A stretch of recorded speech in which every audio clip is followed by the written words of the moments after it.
Live from my apartment. It's apparently all of my podcasts. Yes, it is. Yes, quite. Yes, quite.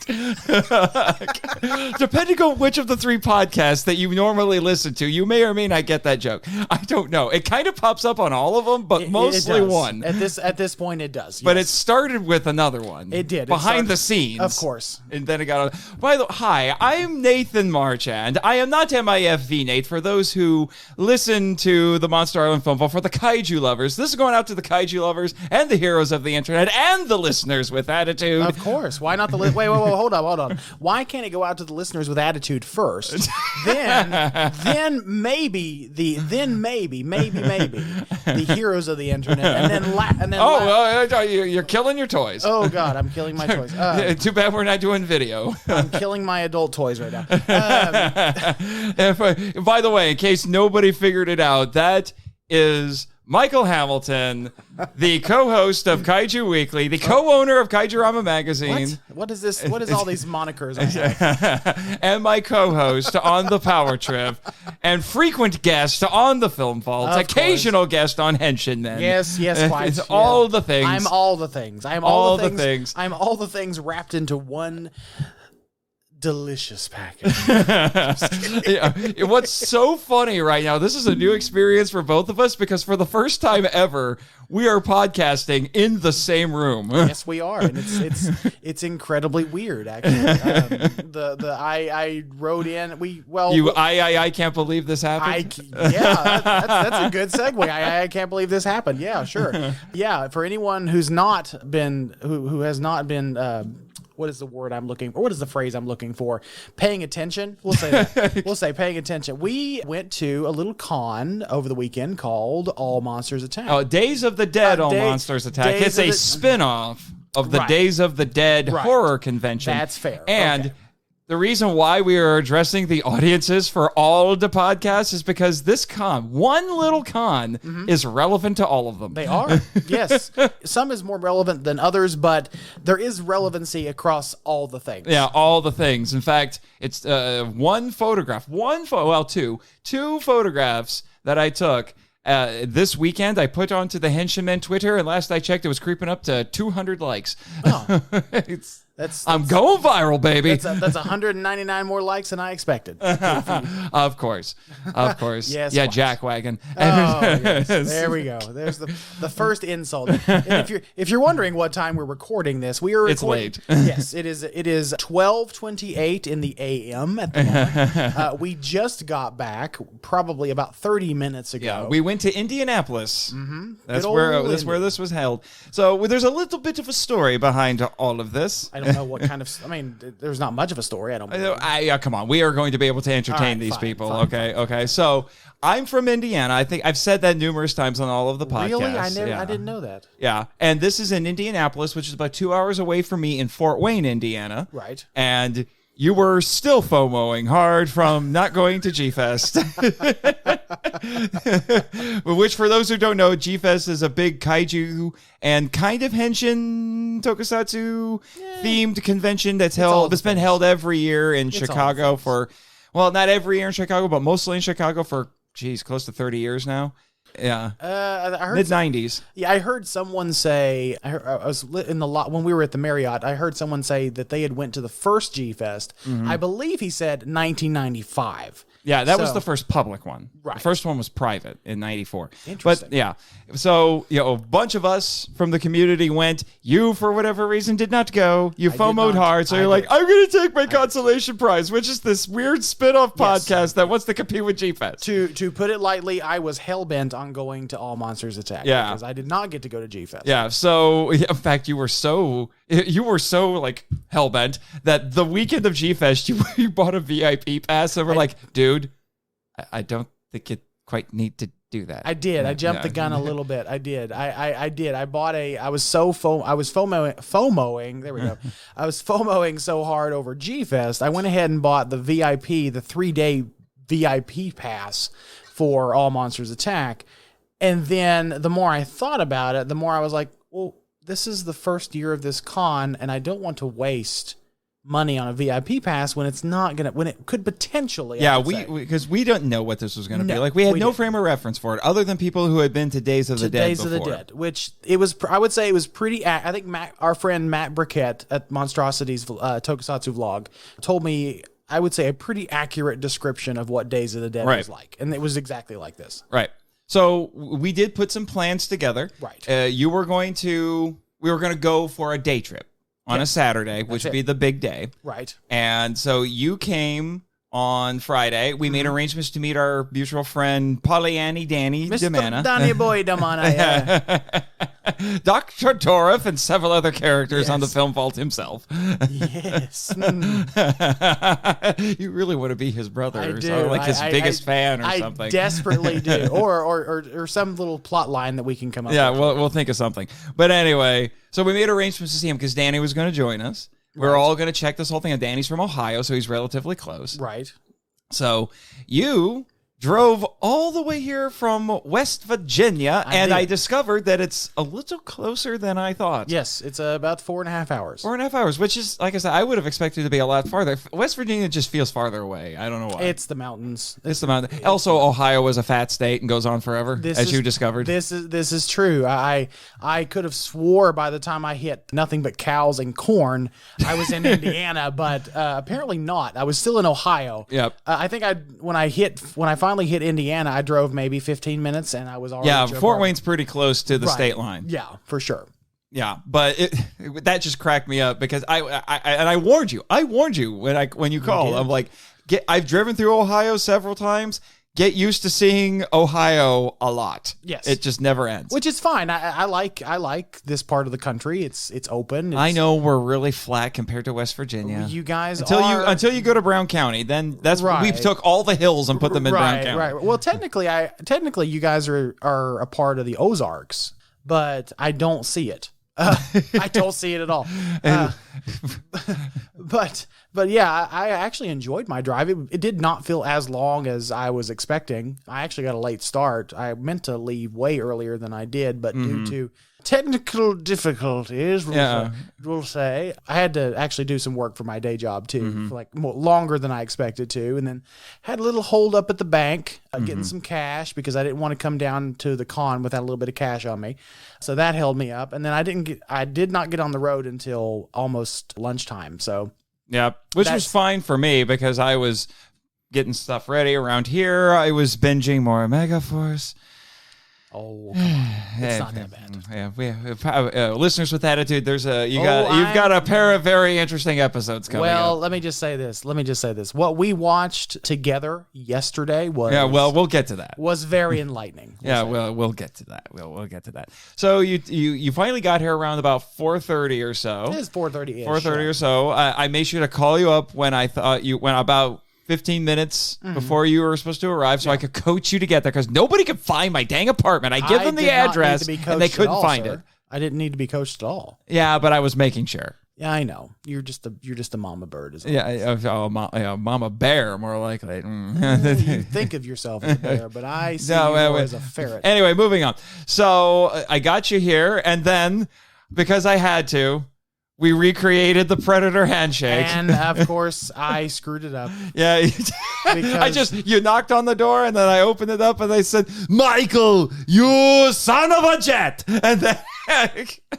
That's not what I said, but we're keeping it family friendly. Oh, come on. Anyway. But you didn't play along. You were too tired to play along because I did the arm wrestling thing. I gave up. I gave up like a limp noodle. Yeah. What's the matter? Your job got you pushing too many pencils. Exactly. Pushing too many mouses. Mises. No. I posted about that on the socials, and I found a GIF of the handshake that ends in an explosion.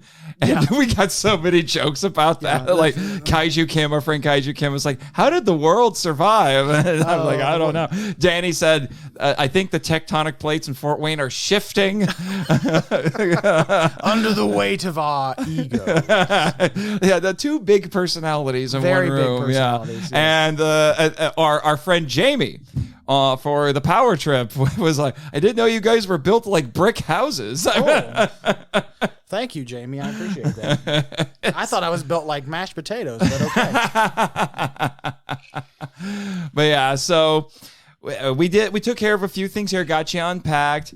I gave you your little piece of G-Fest, which is sitting right there, and you nearly murdered him while we were talking. It is, and I have to say, while I'm on air with these beautiful, beautiful people, I did not expect you guys to do this. Yep. It was our little secret. And I appreciate me, Elijah Thomas of Kaiju Conversation, Kaiju Kim, and DiManna, the aforementioned DiManna, we all pitched in and got you a blue Megadon. From Seismic Toy. From Seismic Toys. Yes. Is one of the playable characters from Dawn of the Monsters. It is a beautiful Sofubi. It is a beautiful blue glitter with teal, like minty green and white. Yep, that is one of his alternate colors. I like it. I love it. In fact, I'm really awkward at receiving gifts, especially even at Christmas time. I'm really awkward at receiving gifts because I don't know what to say except for just thank you, and then you take it and you get happy. Yes, I mean I am happy. I'm happy to have it, and you guys did not have to do that, but I am greatly appreciative. Well, we knew you were FOMOing hard, and it's relatively, it's not relatively, it is rare. It's one of only like 125, yes, and it was numbered for you. Yes, it was. I have 85. 85, and I had number 21. Oh, yes. Yeah. Your figure is old enough to drink. Yes, and yours is needs to go to the nursing home.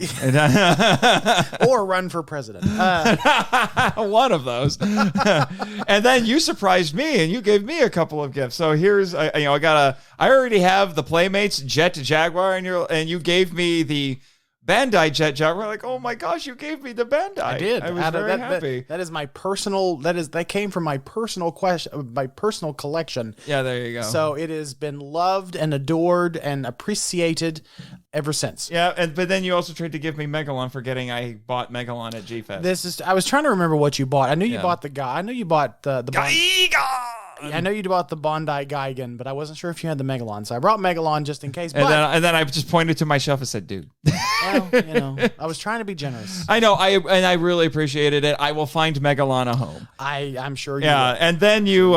I gave you. You got an extra copy. I gave you the gift of Super Megaforce. I gave you the gift that keeps on giving. My extra copy, because when I was like I was buying up physical copies. Oh, we were all panicking with anything Ranger related. Right, at that point. I was buying up physical copies of Power Rangers, everything I could get my hands on, like a madman.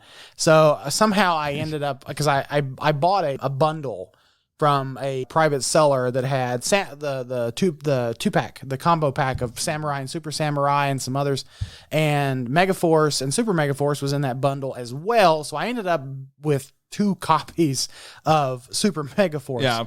And I was binging my way through the last few episodes because this is season 2. Right. And I was finishing up season 1 because a wonderful person posted it all on YouTube because Netflix be danged. Well, now you have your own personal. And now I have my own personal copy. Yes. I'm like, I don't know if I like you anymore. It's the gift that keeps on giving, man. Yeah, and then you're like, I am hungry. And then here's one of the funnier parts of the story. He's like, I'm hungry. Okay, fine.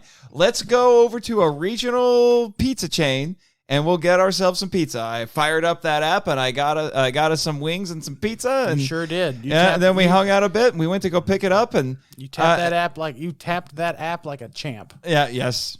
Always tap it. Anyway, and then we went over, and then I was just like, take a little tour of the city. You've never been here before. Yeah. And you're like, but I'm really hungry. It's like, we can go back to the apartment. Do you want to go back to the apartment? But you were like, well, sure.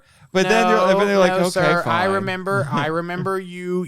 We were in the car, and you were really talking up your alma mater. Yeah, because I live next door to where I got my master's. So you really, really wanted to show me Fort Wayne. I was like, okay, so it's fine. I can wait. Yeah, because I'm like, if you're gonna come, even you were like, if I'm gonna come here, I want to see real Fort Wayne, because you gotta go to downtown to see real Fort Wayne. Otherwise, Fort Wayne just looks like every other medium-sized city in the world. Exactly. Yeah.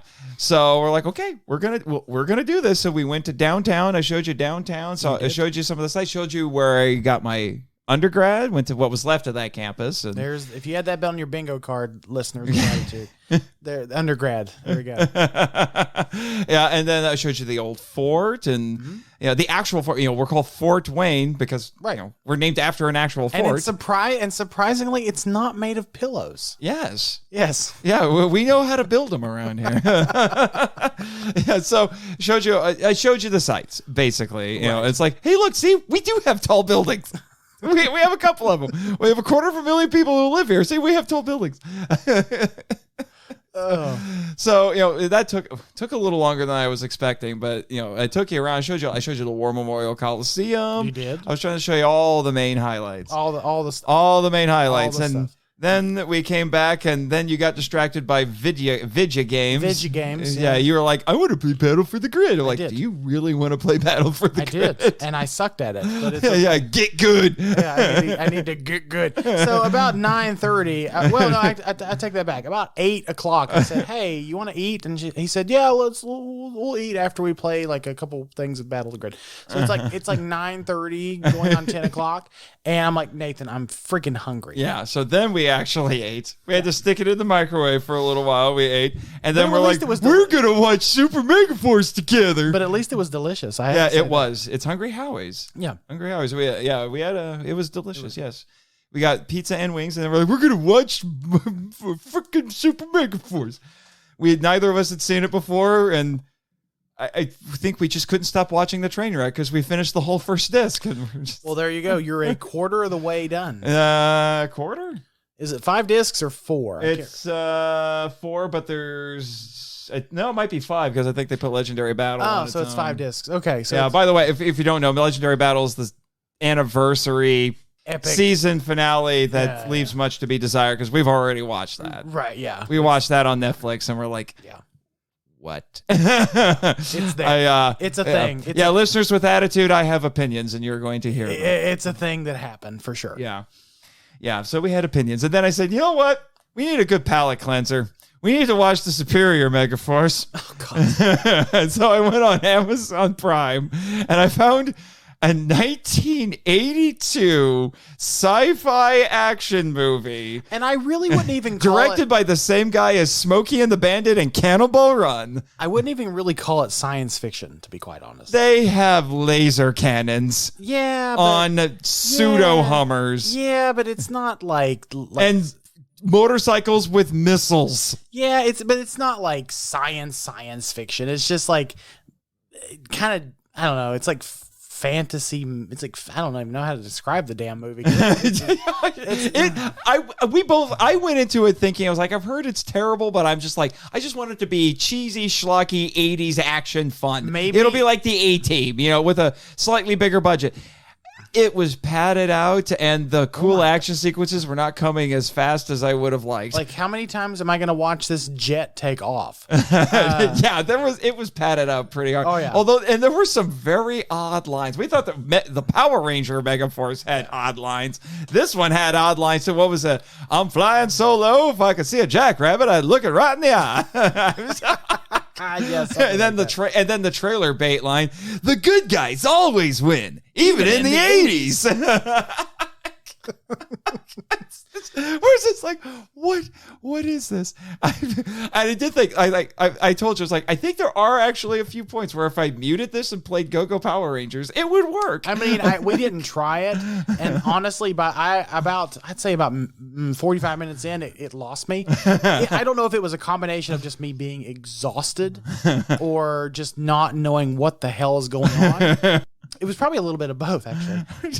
It's a weird little movie. It's a weird indeed. I'd spend $15 on it for DVD though. Yeah, I'd probably buy the DVD for $15. Yeah. Just to own it and watch it every now and then and laugh. Yeah, it's a good bad movie night movie. It is. I think we talked about the next time when we talk to our friends Mitch and crew at entertain this. We're like, guys, you have to review Megaforce. The 1982 version. The 1982 version. Yeah, that's going to be that is a good. It is a good white elephant. Yes, it is. It is a good white elephant. Yes, it is for a podcast. And if any of you MIFV patrons want to be so bold, you sponsor this, I might cover it. It's tokusatsu enough. How is?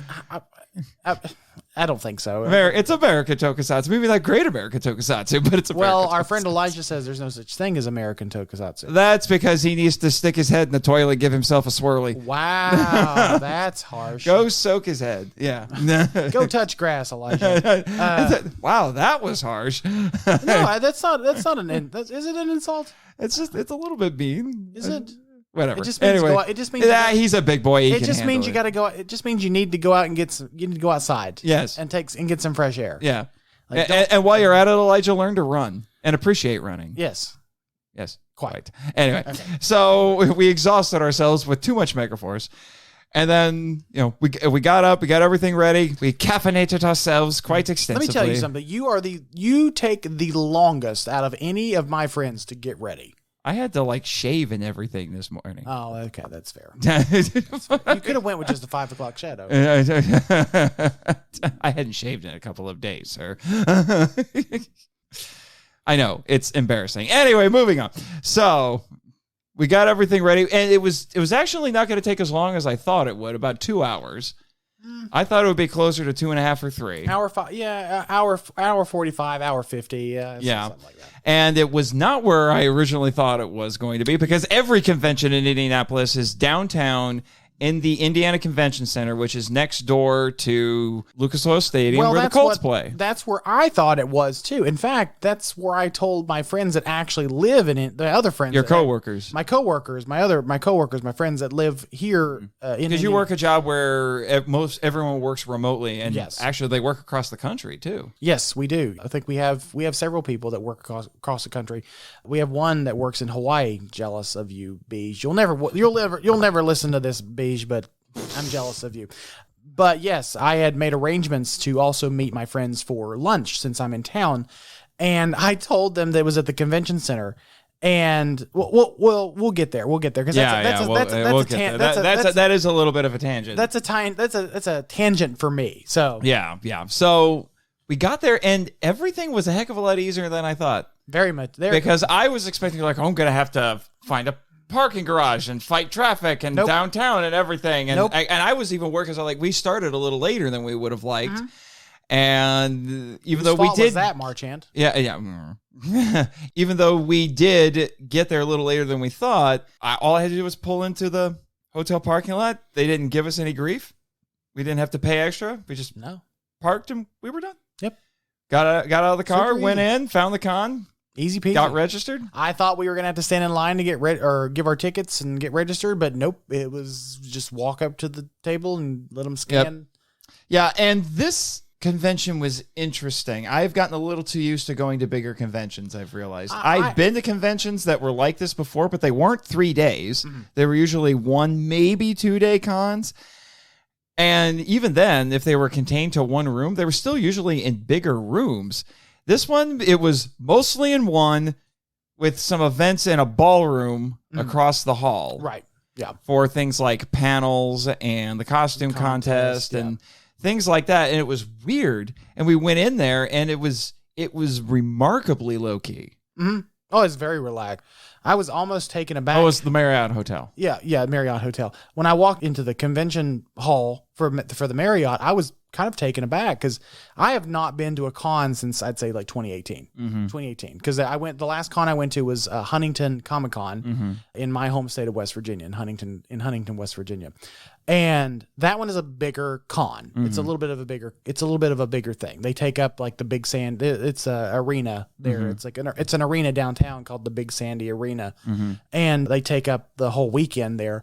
And I was a little bit taken aback by how just kind of low key and relaxed it was. It was. Yeah. And they put basically everything into that one room. The celebrities, the vendors, and the artists. Everybody was in the same room. And the thing that was kind of a little bit disappointing was it wasn't necessarily artist alley, but sort of an artist corner. Yeah. It's like an artist corner. Right. It's kind of disappointing. Yeah, it was just odd. Everyone all compacted together, and I've been to cons that were like that before. Yeah, but I do think if they have to make arrangements with the venue or whatever, I do think giving the vendors and the artists their own little room might be the way to go, or the celebrities give them their own little room or something like that, just to make it a little bit easier, I think, for everybody, because it's easy in a situation like that for the celebrity guest to suck the air out of the room.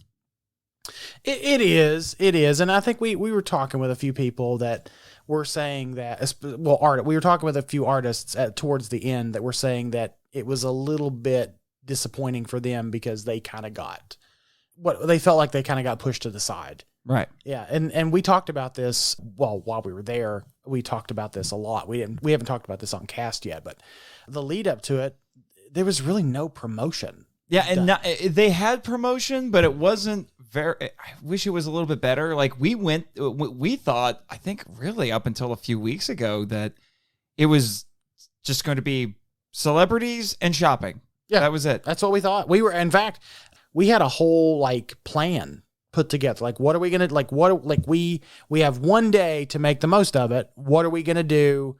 Because a couple days prior to me leaving, I said, okay, so while I leave to go eat lunch with my coworkers, if I need you to stand in line for me to get an autograph, would you do that? And you said yes.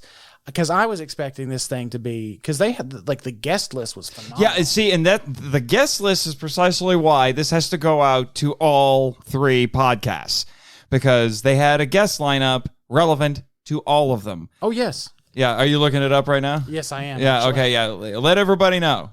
Yes, I'm trying to find it because I needed the point of reference because this is kind of on the fly.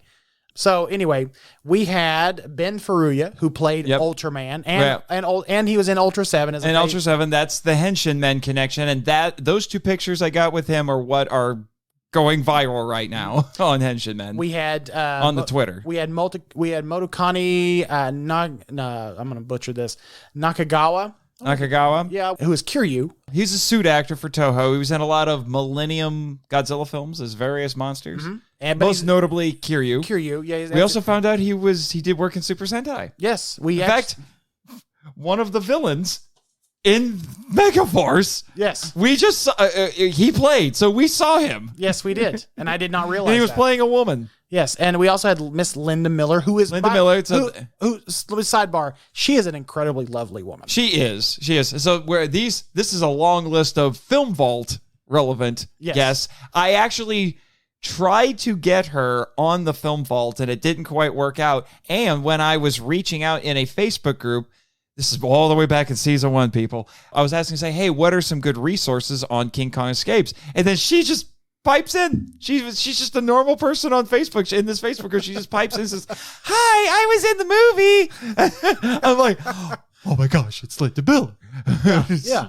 I fanboyed a little bit right there. And I told her the story and she remembered. Yeah, she's an incredibly lovely woman. She's tiny though. She is tiny. She's like 5 foot, or maybe not even 5 foot. I think she's over 5 feet. Is she? I don't know. She's if you see her in King Kong Escapes, which was the 1967 Toho produced Kong film, go back to MIFV season 1 to listen to it. I talked about it with my friend Nick Hayden, and I asked her about it, and the research I had done, I found that she wasn't an actress. I think she was 19, and she was an Air Force brat, military brat, right? And she was working as a model, and that was a co-production with Rankin Bass, and they basically hired her because they saw her doing model work.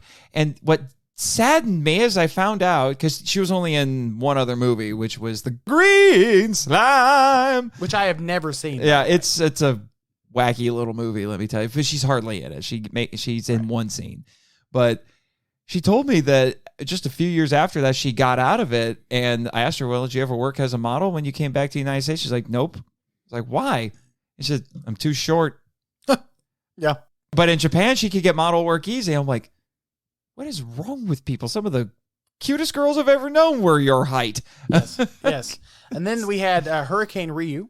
Hurricane Ryu did like every monster in the Heisei Godzilla films who wasn't Godzilla. Yeah, King Ghidorah, Batra, Baby Godzilla, Godzilla Jr., etc., etc. And he's an artist. He does manga. He even did design work for all the monsters he played, I was told. That's what I heard. That's what I did not hear that directly from him. I heard that after the fact when we were talking with our friend Danny. Yeah. Which I have a side tangent. Should I tell it now or should I wait? Who's it about? It's Hurricane Ryu. Tell me. Okay, so my side tangent, it's really not, I don't even know. I debated on whether I know how to share this. But during the costume contest, I had to get up and go to the restroom. Oh, this. This might be one of the best stories of the weekend. It's really not all that interesting, to be fair. I had to get up and go to the restroom because I'd been drinking water all day, and you know how that goes. Always do that at cons. You got to stay hydrated. Right, exactly. And I was standing there doing my business, and in walks Hurricane Ryu, and he goes to like a few stalls down from me, and we both finish up, we acknowledge each other, and we walk out the door together. And it was just really weird. Really, really weird. Oh my gosh, celebrities are people too? Right? Yeah, celebrities have to use the bathroom. What? They shouldn't have to do this. It was just such a weird little interaction. It's like we just kind of nodded at each other. We didn't really address one another or talk to one another because it's like it's the bathroom, dude. Yeah. It's like okay. And besides, we just talked to him at that point. We just talked to him and got my autograph. You know, we made some polite conversation, you know, all that stuff. Yep. And then we had another Millennium suit actor. We did. Oh, and he did Heisei work too. He did. Yeah. It's Wataru Fukuda. Oh yeah. He did some Millennium stuff too. Yeah, he did a little bit of Millennium another stuff. suit actor. But yeah, he was primarily like Heisei because he did Godzillasaurus, Heisei Mechagodzilla, you know, etc. A lot of Heisei stuff. So like we got to interact with him. But I think, at least as far as like the MIFV audience is concerned, I'd say I don't know, tentpole or the... Well, no, before we get to her, we need to bring up Yoshida-san. Oh, yes, Yoshida-san. Yes. And there was also the Millennium suit actor, Tatsumoto. Tom Kitagawa. Yeah. He goes by Tom. Tom Kitagawa, whatever. Yeah. He was Millennium Godzilla, except for one. Well, we'll talk about him. Yeah, next. For the uninitiated, we're throwing around some inside baseball terms here. These are different series of Godzilla films. From the Heisei is the 80s and 90s. Right. What we're calling Millennium is early 2000s. Yeah. And they had different suit actors. Right. For all of them, obviously. And this guy, Mr. Kitagawa, was Godzilla in all but one of the Millennium Godzilla films. Yes. So we got to hang out with him. Which Godzilla 2000 is one of my absolute favorite films. Yes. I was so excited to get his and you autograph. had it. We'll have to tell the stories about in more detail about getting autographs and stuff with them. And then as I mentioned, we had Yoshida-san. Yep. Yeah. What's his first name again? Mizuho. Mizuho. It's late for people. I can't talk. Apparently I can't read either. Yeah. Yoshida-san. Yeah. And he was Godzilla in GMK in 2001. That's also a very pleasant very man. tall man. Very, very tall man. Yeah, that's how he got the part. Yes. And for the MIFV crowd, he was the front half of Legion. Yes. We asked him, I said, which half were you? He said, the front. I was like, oh, that's the that's the good half. Yeah, that's the good half. I was like, yeah, you're the half they actually got to smack Gamera around. Yeah, from the Heisei Gamera trilogy. Yes. So, and this was the second of those movies. Yes. And well, I'll save it for when we talk about the interactions. And then we get to, I think that's when we get to our temple. Now, there were some Star Wars guests there as well. Who had done suit acting for various Star Wars stuff. And as much as I would have liked to have spent some time to get to talk to them and about their work and all that, because they were doing stuff in the movies, the television shows, and everything, I had to stay focused. Yeah, we did, and again, we had one day.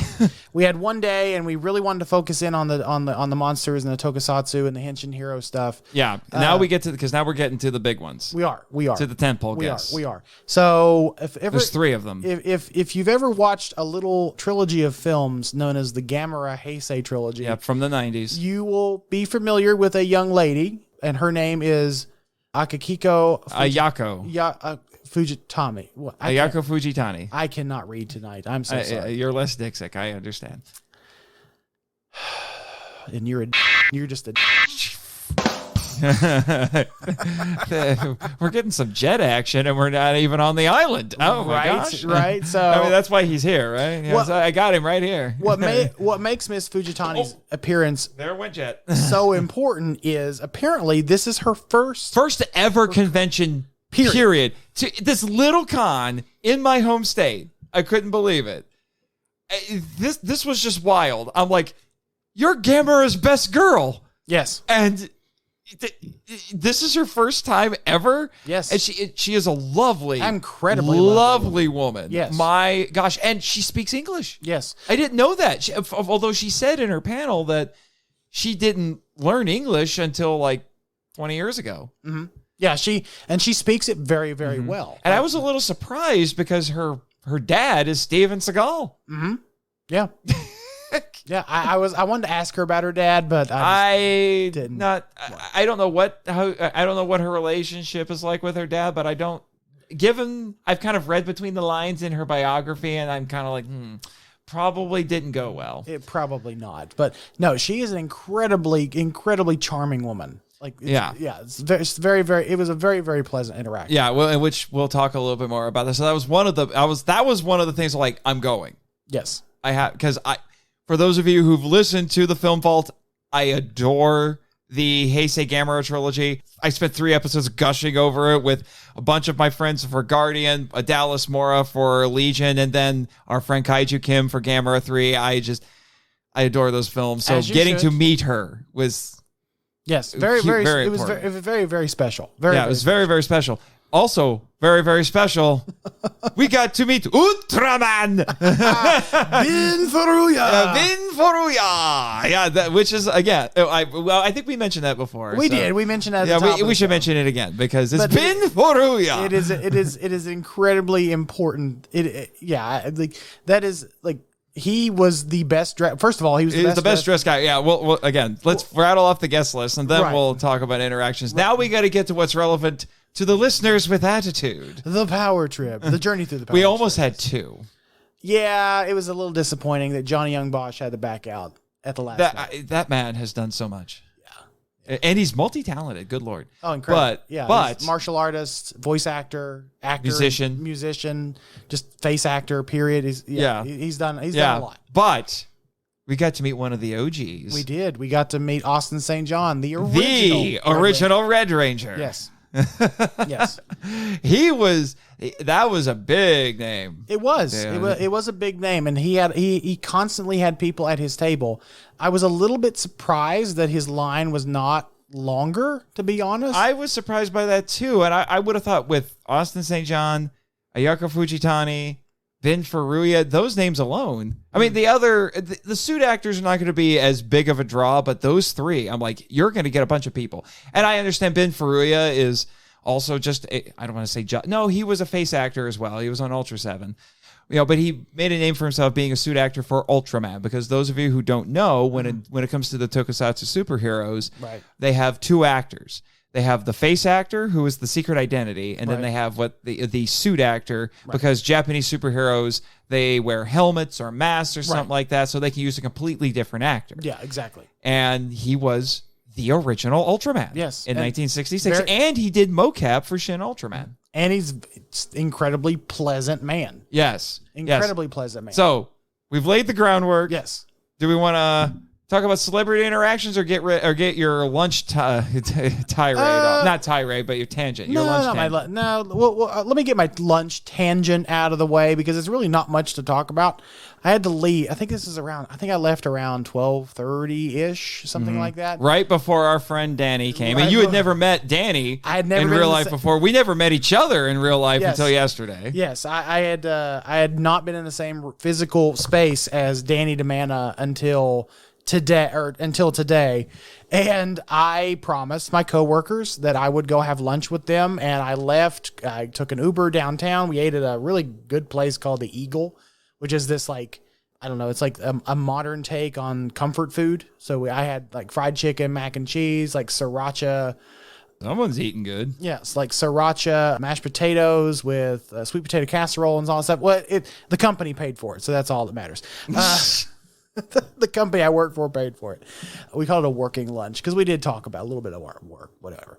But it counts. It counts. Yeah. So I took an Uber, went downtown. Really, I got to see a little bit of Fort Wayne proper. You mean Indianapolis? Indianapolis proper. Sorry. I got to see a little bit of Indianapolis proper. Got to go downtown for a little bit, kind of see what goes on in the kind of the hipster district, whatever.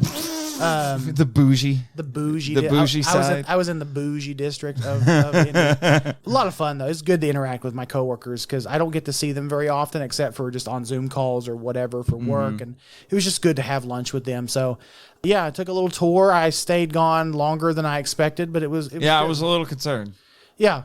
When you came back, we were in the middle of Miss Fujitani's panel. Yes. So you just kind of snuck in there with 5 minutes to go. Well, snuck is not. Yeah, you destroyed the sign. Yes. Yeah. I was like, I have seen like 5 people walk by that. Nothing happened. Well, then you just mow it over. It was my damn book bag. It was my damn book. My backpack got caught on one of the stupid arms of the sign, and it almost knocked it over. And so Apparently, you need to go back to school. You don't know how to wear a book bag anymore. I guess this is the first time I've had to wear a book bag in forever. But yeah, came back. I don't know what you guys did while I was gone. A lot of it was looking around at the vendors, talking to vendors, and getting some autographs. So let's talk about getting autographs now. So we talked a little bit about it. So for the suit actors, we'll work our way up. So Hurricane Ryu and all the rest of them.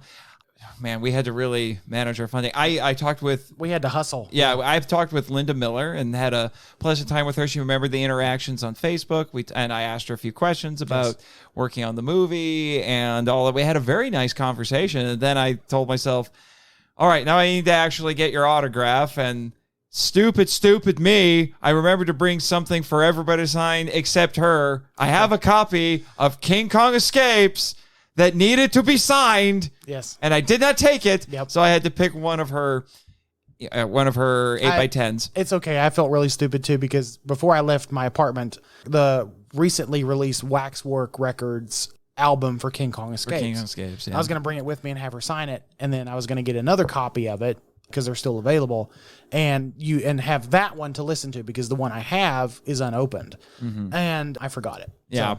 So that was a wee bit unfortunate, but I picked an 8x10. She had a lot of really great 8x10s to pick from. It was like her and Takarada. There were a couple of her with Kong. One was a publicity shot where they were just goofing around. It was an empty suit. And then there was one that you could barely see her because it's just little her and big Kong's hand. She was in Kong's hand and you could see Gorosaurus. Her and Doctor Who. Yes. I don't know where that came from. I don't know either. So it was just too many to pick from. So I went with her and Takarada because we spent a little bit of time talking about Takarada. Yeah, that's the same. It's the same photo I ended up getting as well. And like we said, we've already talked about it, but like I said, she's an incredibly pleasant woman. Very pleasant woman. Very, very pleasant. She's very down to earth because she's one of those people who basically got out of the industry. She liked acting, but she didn't like the industry. Right. She totally get it. She said the industry scared her. Yeah. Yeah. To be honest, if I could have, I would have. I actually was hoping I could get her to come on the podcast and do a little bit of acting. That was one of my goals, but didn't quite work out. We'll see. Maybe. There's still time. There's still time. She's a lovely woman, like I said. And then the suit actors, that was interesting. We discovered some things. We found that a couple of them did stuff on Super Sentai, which we didn't know. Yes. And, as well as all the Toho work. And so we hung out with them, talked with them. You had probably the most interesting experience with Kitagawa-san. I did. Because I don't know if we should talk about it now or later because we kind of have to build up to it. Basically, we found that Bob Eccleton was there. The famous Bob Eccleton, who's done a lot of Godzilla art for comics and magazines and things like that. I paneled with him at G-Fest. My first exposure to Bob Eggleton was the Mark Saraceni books. Yes. He did all the covers. Yes. Like, I feel like every Godzilla fan had those. Had all of them or at least one of them. I have all of them. I have all of them as well. And all of the covers are done by Bob Eggleton. Yeah. And they're all gorgeous. And so Bob was there. I had a good interaction with Bob. Hopefully we can convince Bob. Get him on for the magazine, for Kaiju Ramen. That would be great. So you got a Godzilla versus Gamera print that he did. I did, yes. And you thought, I'm going to get Ayako Fujitani to sign it. Yes. So you went and got her to sign it. And then Bob signed it for you. And then it was Fujitani-san who said, you should go get Kitagawa-san to sign it because it's his Godzilla in the picture. Yes. It's the Millennium Godzilla. And so you're like, but I already got a signature from him in a picture. Oh, screw it. And so you went and got another one. I had run out of money at that point, so I couldn't do it. It worked out for you though. Because I was just like, I'll buy it's the same price. So you're basically buying a signature and getting a free picture. Right. So you're like, I'll get the signature and you get the photo. So exactly. So I still got a picture with him. So I have met 3 Godzillas now. I was telling you this in the car ride home. I wish instead of I love my 8x10s, but I kind of wish that I would just bought a bunch of Bob's art and had all the suit actors sign it. Yeah, that would have been great. Yeah. But, now I had something similar happen with Yoshida-san because, as we mentioned, he played Legion, right? And it's an older edition from Mill Creek, right, of the Gamera trilogy Blu-ray set, that I basically keep in a bag in storage because I got Kaneko to sign it, and I have the Arrow set now, so that's my viewing copy. Right. So I took that with me to G-Fest, got it signed by Kaneko, the director, and I need to get it signed by Fujitani. And then I realized, wait a minute, Legion's here. Oh. I'm going to get it signed by Yoshida. So I took it to him, gave it to him. He's a really tall man. He's a very happy guy, very smiling all the time. Yeah. And I slipped it to him, and he looked at it. He's like, "Oh, Kaneko!" Yes. He recognized the signature immediately, like that. Yes. And I said, "Yep." So it's now that has become my signing copy. Every time I go to a convention and anybody from that trilogy is there, I was like, "Sign it, please. Join your friends." Yes. Yes, quite. Yes, quite. Yes, quite. So he was a very pleasant fellow, very energetic, loved being around the fans. Yes. So that was great. Yes. Do we want to talk about? Let's talk about Ben Furuya, because that man. Oh, that man. I had heard he was the snappiest dresser everywhere he went. They were not lying. No, that man was the best dressed guy. He was. He was the best dressed person. Yes, hands down. In the entire room. He had this amazing deep blue suit with a tie, and I didn't check out his shoes. I heard he had sparkly, wonderful shoes. Yes, I'm looking at the picture now. He was wearing a blue jacket with a white shirt, blue tie, and blue slacks, I should say. Yeah. And sparkly silver dress shoes. Oh. Yes. And he had sunglasses. And that's one of his trademarks, is the sunglasses. Yes. Yes. Yeah. He was unmistakable. You see him, you're like, Ben Furuya. And he was treated like a movie star while we were there. Yeah, but he didn't really revel in it all that much. No, he's pretty quiet. He's pretty quiet, and he loves the fans. Yes. He loves every person who came up there. And he was I didn't realize this. I feel so stupid because I just met them at G-Fest. His handlers were the son and daughter of Akira Takarada. And I just saw them at G-Fest. I felt stupid as well because I'd heard Danny talk about it, and I'd heard Danny say something to that effect when we were at the Furuya-san's table. I just didn't put 2 and 2 together. Yeah. Yeah. But now this was so hilarious. So everyone has heard me. Well, not everyone. If you're a Henshin Men or a Power Trip fan, you probably haven't heard this story. Really quickly, when I met Akira Takarada, who was a huge actor in Godzilla films and a bunch of Toho films, he's basically the Cary Grant of Japan. Right. God rest his soul. Right. Or should I say Godzilla rest his soul? I don't know. Yeah. Depends on what you believe in, I guess. Yeah, I suppose. So one story I have told is that when I met Takarada at G-Fest, he surprised me by giving me not 1 but 2 signatures. Mm-hmm.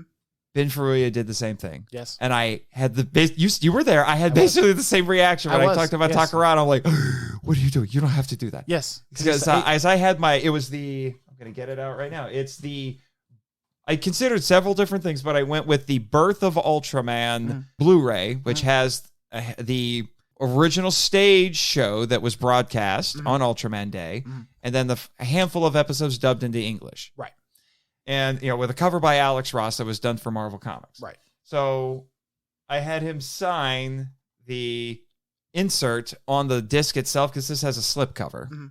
And I thought that would be it. But then he took the disc out and he signed the inside of it. And I'm like, why are you doing that? You don't have to do that. And then this woman who was assisting the con said, that is his gift to you. And I'm like, oh my gosh, I love you. Yes. You are a superhero.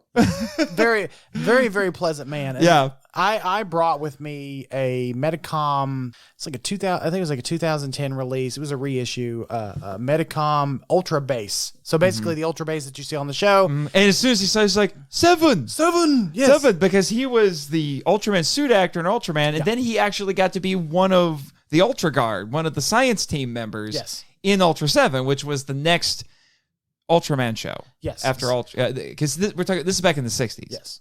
So it's this Safubi toy. It's a Safubi toy of the Ultra Base, and I brought that with me because I just bought that a few weeks ago from our friends at Kaiju Live, and I thought, oh, I'm going to All Monsters Attack. Then how can I make this even more special by having Furuya-san sign the header card for that particular toy that will probably never leave its bag now. Yeah. So that was special because he said he immediately recognized that base. Yeah. He's like, someone. He kept admiring. He's like, oh, I don't know what he was saying something in Japanese, and he was talking to Takarada's son and saying something in Japanese. I don't know what they said, but I am imagining he's probably like, oh, this is, kind of saying, well, this is interesting, this is cool, whatever. And he was just kind of admiring it, and then he signed the yeah, and then what was funny is when we got pictures with him, he did the same thing with everybody. He's like, you had to do this. You got to do the specimen beam pose where he crosses his arms, and he had to inspect it. Of course, I wasn't sure at first what he was doing, but every person would stand there and he would like, ooh, he was checking to make sure, and I'm just like, dude, I know. I know how to do it.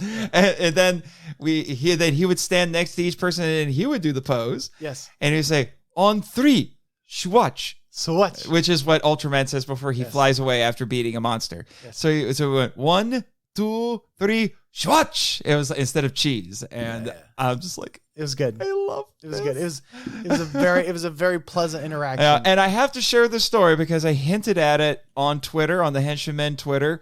So I'm going to tell the story because I mentioned very briefly this on Twitter, and the guy's like, I have to know. Please tell me that story. So here you go. Okay. So it's a Camo Bat Dad on Twitter. Okay. I found out where Ultraman's trademark fighting stance came from. I know it. Okay. Yeah. Yeah. The fighting stance came from because the woman who was assisting, she said, "Did you know where he got the his fighting stance?" I said, "No, I thought it was just like a wrestling pose. That's what it looks like." Yeah, it looks like a grappling pose. Yeah, it looks like a grappling pose. That's why I was like, "No," and then explained the story to me, and I'm like, "Oh." He said it's James Dean because there was a James Dean movie where he got into a knife fight and he posed like that, and he remembered that seeing that movie. Yeah. From the 50s. So that's what he did with Ultraman, just without a knife. And I'm like, and I looked and I was like, James Dean is from Indiana. Makes sense. There's an and you pose like James Dean as Ultraman, and they explained that to him. It's like, and we're in Indiana now, and I was just freaking out. So I'm like, oh my gosh, my home state has connections to Ultraman. Made me so happy. Yes. So there you go, Bat Camo Dad, or Camo Bat Dad. I'm sorry if I'm screwing up the syllables in your handle. Yes.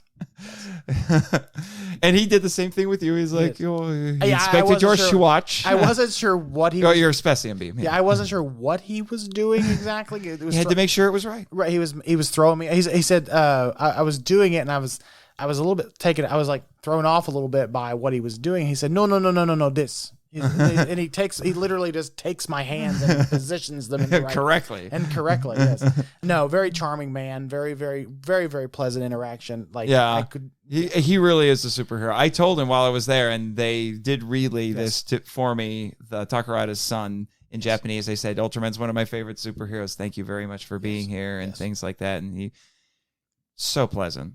Very. So very pleasant. Speaking of pleasant, Ayako Fujitani, still a lovely woman. Very much. A lovely woman. And I was surprised to find out that she has excellent English. She speaks excellent English. Mm-hmm. She was the one guest that we had to wear a mask for. And I'm like, fine, I don't care. It's Gamera's best girl. I will wear a freaking mask to be Gamera's best girl because I love these movies.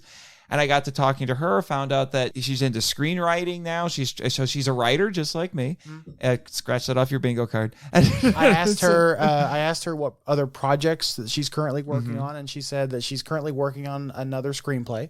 So well, she said we'll see. And I found out about another movie that she was in about 8 years ago, and you can watch it for free on Amazon Prime. It's called The Man from Reno.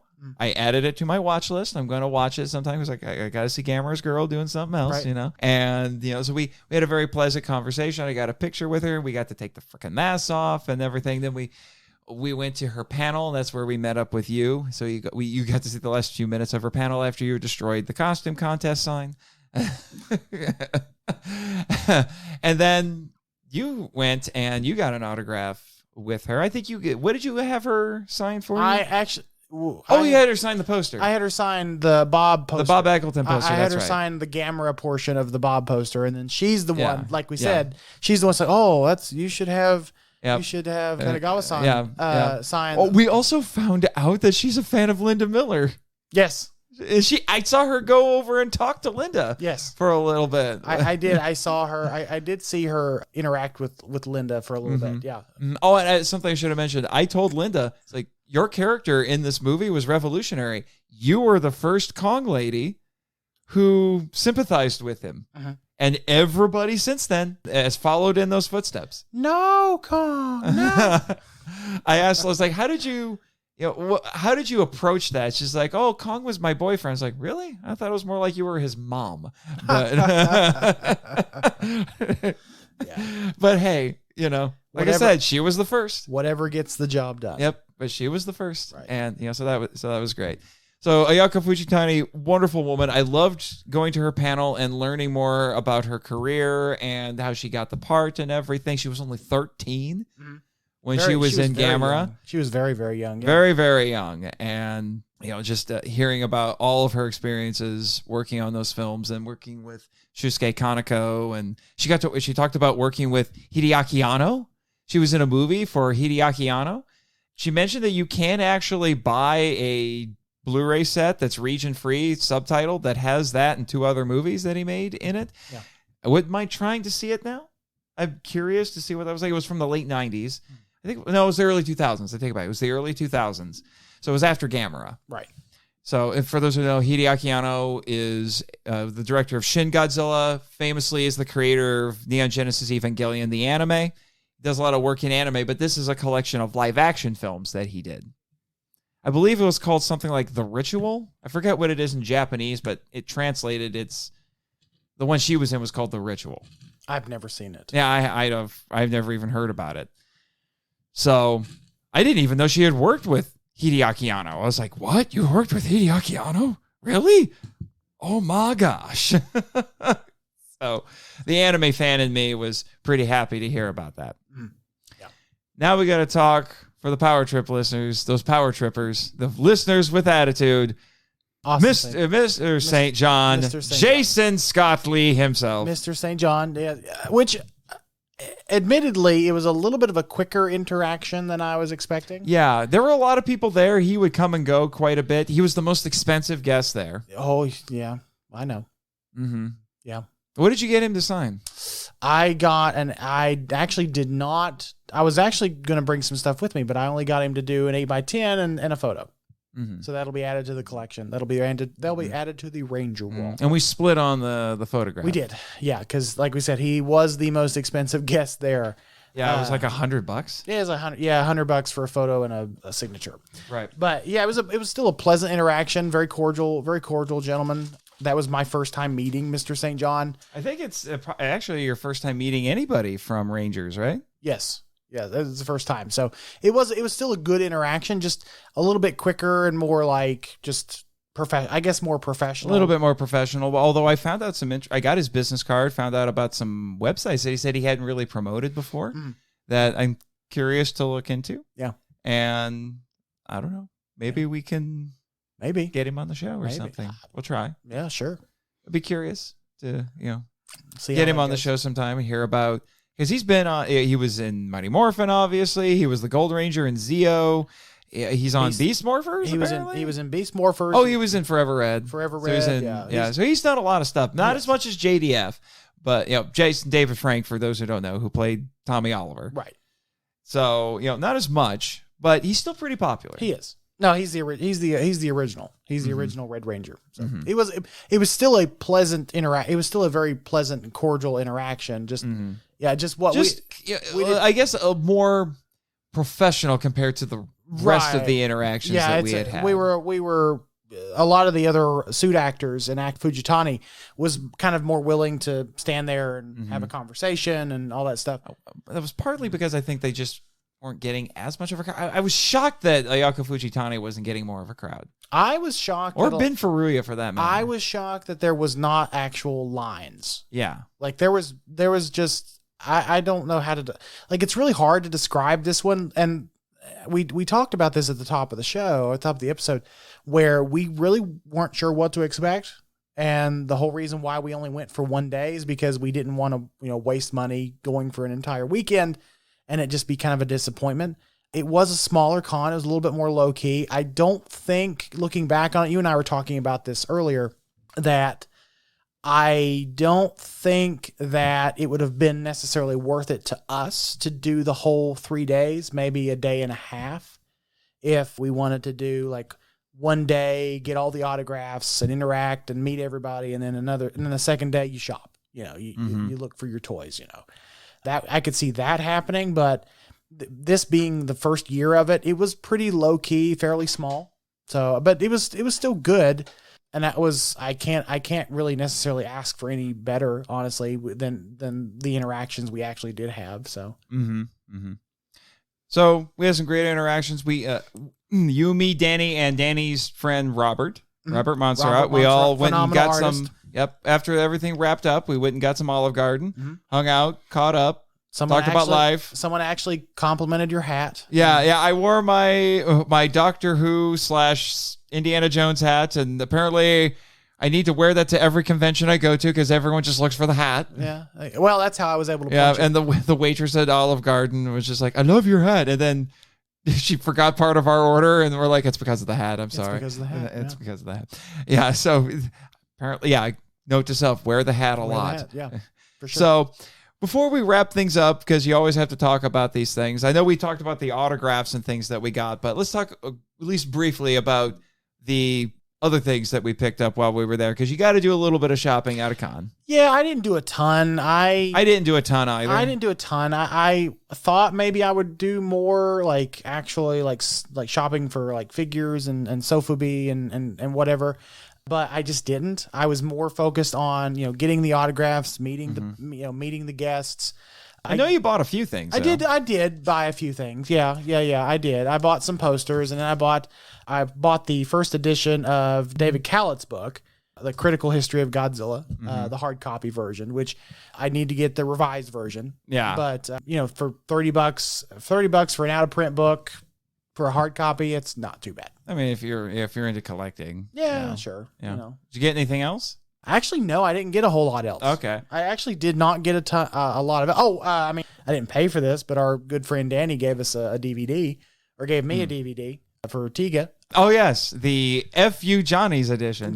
Which that's a story that I don't have the time to get into now. It's too long. You actually did more shopping than I did. I was just like I said, I was just mainly focused on the guests. I was trying to. I really only did shopping after I finished all of the celebrities. Right. Now, right. The two books that you see with me here, I actually got via a book exchange because I'm a novelist, so I took a couple of my kaiju books with me just to see if I could get people to buy them. You never know. Sure, yeah. And I talked with Andres Perez, I hope I said his name right. You did. Who is a comic book writer and a novelist for his character Draco Azul which is looks like a Henshin hero of some kind. Very I'm much, not sure. And he does mostly comics. And I found out that he had the same artist, Tyler Souls, who has done the Film Vault podcast logo and the cover of my kaiju novella Destroyer at Tyler Draws Comics. Yes, Tyler Draws Comics. You've listened to you listened to the credits apparently. Yes, I know. Yeah. So I showed him the books and we did a little bit of an exchange. So I got a kind of mid-quill collection of short stories called Draco Azul Full Metal Chronicles. Mm-hmm. So I'm looking forward to giving this a read. He's a great guy, by the way. We spent a lot of time talking to him. He's a really cool fella. I actually I have made arrangements for him to appear as both an actor and a guest on a future episode of the Film Vault. I'm proud of that. And then another exchange I did was I met the creator of our friend Elijah's new favorite kaiju movie, Dragon Lizard Lord, which just got released by SRS Cinema. I didn't know he was going to be there. He was at G-Fest promoting the movie because it's a new release from SRS Cinema. Right. And I actually sat down and I talked with him. I introduced him to you. Mm-hmm. We found out that he has an interesting story. He does. We found out he's 42 years old. We talked about Hitchhiker's Guide to the Galaxy because he was thinking about that. And he said making these movies saved his life. I'm like, really? Had him talked, and I talked to him a little bit. I will be the first one to tell you, I don't think these movies are a work of art, but hearing his story about it did give me a little bit more appreciation for them. Yeah, I mean, yeah, for sure. Like actually getting to interact with some of these guys and girls that work on these little independent projects, it does make you appreciate them a lot more. And what I got from him is it's a comic book that's a tie-in with his crazy little movie. And so, like I said, he was such a pleasant fellow. I showed him my book, and he wanted to get it, so we each signed copies. I got signed copies of all these. We just did book and signature exchanges, and I'm just like, here, let's just do that. And I don't know. You hate me if you want, Elijah. I think I might have him on the podcast. I made the rounds too. I'm going to make sure I remember. Omar Saya. Yeah. That's his name. Want to make sure I name drop him as well. Yeah. I made the rounds too. I met a lot of interesting people. I met a lot of our old friends, people that we've worked with Kaiju Ramen. Stopped by Kaiju Hime's table. Talked with her a little bit. Her and her husband Patrick, lovely people. Talked with Sean McGinnis, who did the Neo Monster Island. Apparently, he sells coffee. I did not know. He did. I bought some of his coffee. I'm going to try that when I get home. What is it? Atomically roasted? No, I can't remember what it was called. It's atomically something. It was atomic. I don't know. I'll have to. My brain is blanking at the moment. It's late. Yeah. And I spoke with him for a few minutes because he did the first cover for Kaiju Ramen. Then I circled back, talked to Mr. Matt Frank. Yeah, he was there too. That was another person who was there. I'm like, I'm surprised there isn't a huge crowd just because of him. Every now and then I would look over, if I was like circling the dealer's room, I would look over and there would be a line, but it just really wasn't all that. Like the thing about this event that I was not expecting was there really weren't any lines. Mm-hmm. Yeah, and we also found out about dipped pretzels. They had an older couple there. They were delicious. And I'm like, I don't know if you guys quite fit the comp, but they were locals from Indianapolis who made delicious food. I don't know if I was starving or if they were just that good, but they were really good. Yeah, they had dipped pretzel sticks. Yeah. With all these different recipes, all tailored to the horror movie and monster crowd. The husband was there wearing a wizard hat, and they did not break kayfabe. They had a whole made-up story about how the whole thing got started and everything. Yeah. And I admire the kayfabe. Yeah. I admire the kayfabe. Yeah, for sure. Yeah. So that was great. So like I said, so many interesting people. And then one last thing I'll bring up, and this was not something I was really intent on buying, but I kept eyeballing it all day. I know. I'm glad you picked that up though. Yeah. You kept looking at it, you kept talking about it, and I'm glad you picked that up. Yeah. So I wish this was a video podcast, but what I have in my hand is, for those who don't know, there was an Australian-made Ultraman show in the early 90s. It aired in Australia and did apparently find its way over to the United States. And let me see, it's DreamWorks Toys. I don't know who DreamWorks Toys is, but they made an entire figure line to promote this show that was sold in the United States. You can even go on YouTube and find commercials for it. Right. And I found the Ultraman from that. So it's the actual figure from the line of toys meant for that show. Now, I have an Ultraman. He's called Ultraman Great. And the show is Ultraman Towards the Future. Now, I have an Ultraman Great figure already because I buy an Ultraman figure every time I finish one of the shows. Mm-hmm. So I wasn't necessarily going out of my way to get another one, but I'm like, this is the figure. Right. For the show. Right.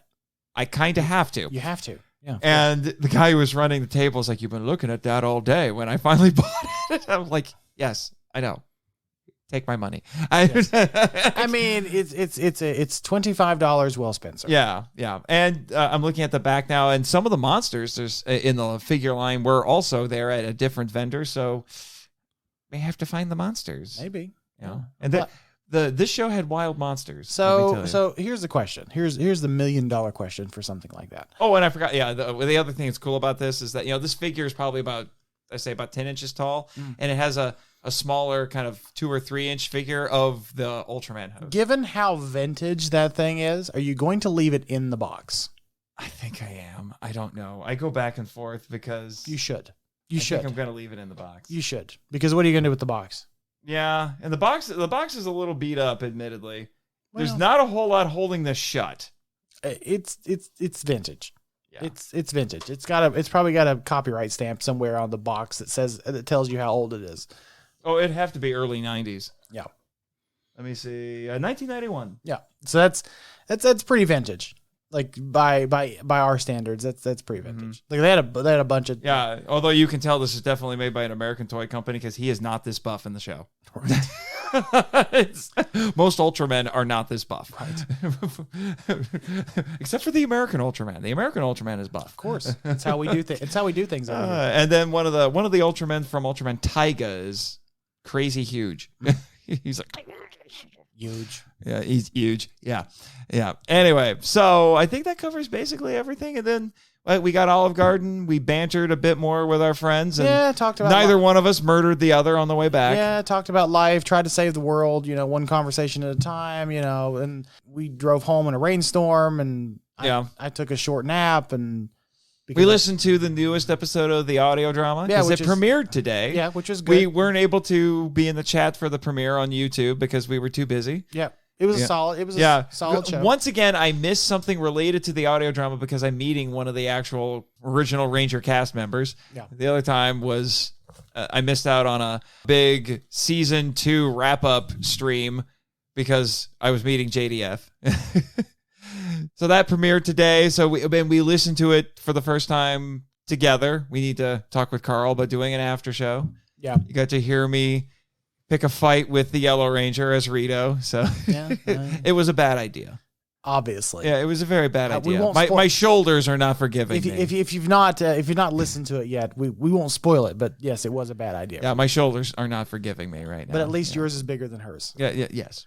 That was a line I suggested to Carl. I'm so happy he used it. Thank you, Carl. Yes. Thank you. Yes. Yes. But sir, it is almost 2:00 in the morning. Is it? Yeah. Is it? Yeah. We need to wrap this up. We have things to do tomorrow. Yeah. You have a drive.